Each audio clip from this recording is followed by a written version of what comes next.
चाय पीकर मजा आ जाता है। लेकिन मोदी जी एक बात बताओ, आपकी चाय में ऐसी क्या बात होती है जो इतनी अच्छी लगती है? योगी जी तुम तो ऐसे अनजान बन रहे हो जैसे तुम्हें कुछ पता ही नहीं है। देखो जब से मैंने ये चाय की दुकान खोली है तब से मैंने बकरी के दूध की ही चाय बनाई है, इसीलिए चाय का टेस्ट अच्छा होता है क्योंकि मैं बकरी के ही दूध की चाय बनाता हूँ, भैंस के दूध की चाय बिल्कुल भी नहीं बनाता हूँ। राहुल तुम बहुत देर लगाते हो अपनी बकरी को यहाँ पे लाने में, चलो जल्दी जल्दी बकरी से दूध निकालो, चाय बनाने के लिए दूध भी खत्म हो गया। मोदी जी बेफालतू की तो बात किया मत करा करो। एक तो ये बकरी आपकी चाय की दुकान पर आने के लिए काफी नखरे करती है, बड़ा मुश्किल से आती है, और मैं घर से बकरी का दूध निकाल के लाता हूँ आपके पास तो आप लेते नहीं हो, कहते हो मेरे सामने ही बकरी का दूध निकाल के दो।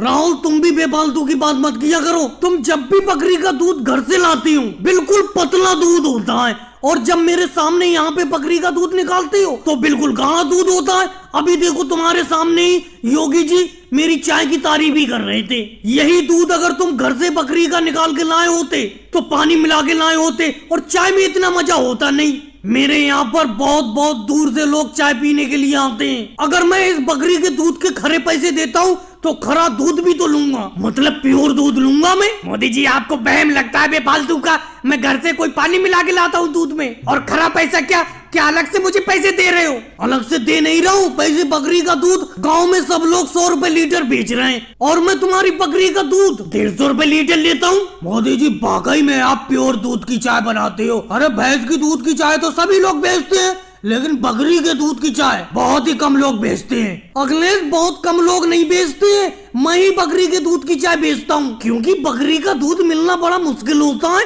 सब लोग बकरी के दूध की चाय बनाकर नहीं बेच सकते। अब देख रहे हो मैं राहुल से बकरी को अपनी दुकान पे ही बुलवा के दूध निकलवाता हूँ, प्योर दूध मिलता है, चाय अच्छी होती है। मोदी जी चाय अच्छी होती है तो चाय भी तो आप एक कप 50 रुपए की बेचते हो, बेहिसाब महंगी चाय बेचते हो, लेकिन क्या करें चाय तुम्हारी अच्छी है इसीलिए पीना पड़ता है। भाई आ जाओ, चले आओ भालू का नाच देखने के लिए चले आओ। आज ऐसे ऐसे खेल देखने को मिलेंगे जिससे कि तुम सब लोग दंग रह जाओगे। तुम्हारे गांव में आ गया मदारी भालू को लेके।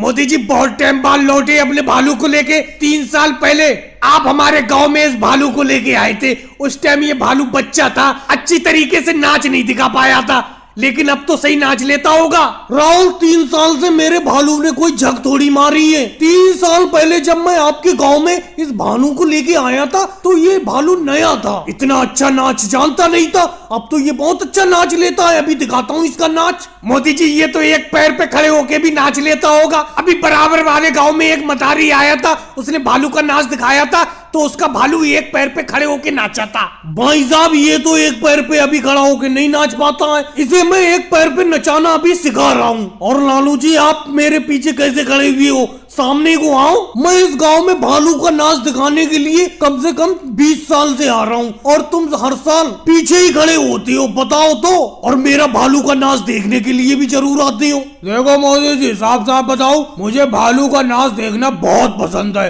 लेकिन मुझे भालू से डर भी बहुत लगता है, इसीलिए पीछे खड़े होकर नाच देखता हूँ। मोदी जी आप तो कह रहे थे कि 3 साल में आपने भालू को बहुत अच्छा नाच दिखा दिया, ये तो सही तरीके से नाच ही नहीं रहा है। मुझे इसका नाच बिल्कुल पसंद नहीं आ रहा है, मैं तो जा रहा हूँ। हमें साझी बेफालतू की बात नहीं करते। मेरा भालू कोई एकदम थोड़ी नाचने लगेगा, थोड़ा वक्त लगेगा नाचने में। कुछ देर यहाँ पे रुको तो तुम तो आफत मचाए पड़े हो। मोदी जी कितनी देर रुके यहाँ पे, हमें तो खेत पे काम करने के लिए जाना है, आपको और कोई काम थोड़ी है। आप तो इस भालू को लेके दूसरे गांव में निकल जाओगे, हमें तो अपनी खेती बाड़ी भी देखना है। भाई साहब आपको खेती बाड़ी देखने के लिए मैं मना करा हुआ हूँ, अभी जाना चाहती हो अभी चले जाओ, ये तो भालू का खेल है, तुम जाओगे दूसरे लोग देखने के लिए आ जाएंगे। मोदी जी आप इस भालू को खिलाते क्या हो, मेरा मतलब ये क्या खाता है? बहन मायावती जी आप भी बेफालतू के सवाल करती हो, ये शहद बहुत शौक से खाता है, पूछ लो मोदी जी से, शहद का खाने का बहुत शौकीन है ये। नहीं मनोहर लाल खट्टर जी, ये आलू की सब्जी भी बहुत अच्छी तरीके से खाता है। अरे भाई लोगों तुम यहाँ पे भालू का नाच देखने के लिए आए हो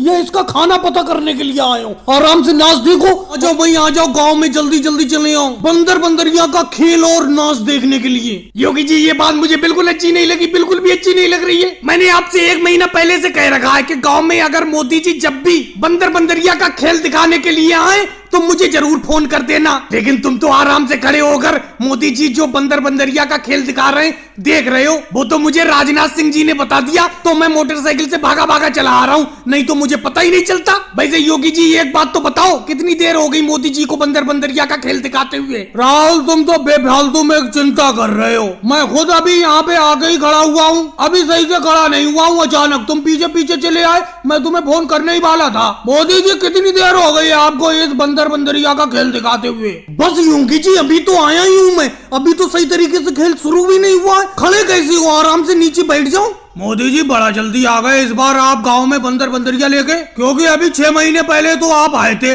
पहले आप साल भर में आते थे, अब तो इस साल में 2 बार आ गए। क्यों अखिलेश, मेरा बार बार आना तुम्हें पसंद नहीं है?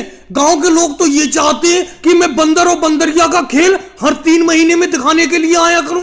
मोदी जी एक बात बताना, इसमें बंदर कौन सा है और बंदरिया कौन सी है? जिसकी रस्सी मेरे हाथ में है ये बंदरिया है, और वो अलग को बैठा हुआ है वो बंदर है, जिसके शरीर पर काले काले धब्बे पड़े हुए हैं। मोदी जी आपने बंदरिया की रस्सी तो पकड़ रखी है और बंदर की रस्सी को छोड़ दिया है, दोनों की रस्सी पकड़ के रखो, हमें बड़ा डर लगता है बंदर बंदरिया से। लालू जी जिससे डरने की बात है उसकी रस्सी मैंने पकड़ रखी है। मेरा मतलब बंदरिया थोड़ी खतरनाक है, ये किसी को भी काटने के लिए डट जाती है, इसीलिए इसकी रस्सी पकड़े पड़ा हूं मैं।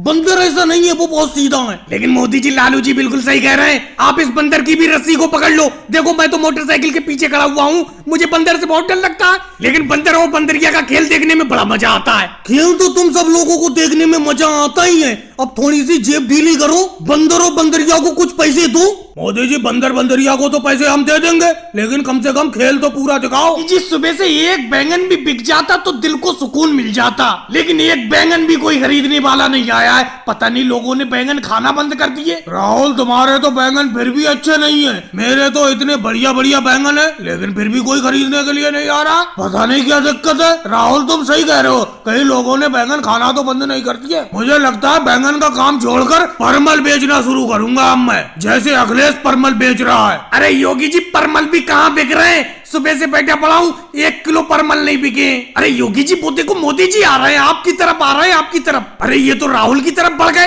राहुल ये बैंगन क्या रेट बेच रहे हो? बैंगन खाने का मन है आज, 1 किलो बैंगन खरीद कर ले जाऊंगा। मोदी जी सुबह से एक बैंगन तो बिका नहीं है, तुम मेरे पहले ग्राहक हो, जिस रेट में भी ले जाना चाहते हो ले जाओ बैंगन को। तो राहुल फ्री में दे दो, 1 किलो बैंगन फ्री में दे दो। अरे मोदी जी मैंने ये कहा किसी रेट में भी ले जाना चाहते हो ले जाओ, फ्री में थोड़ी बोला।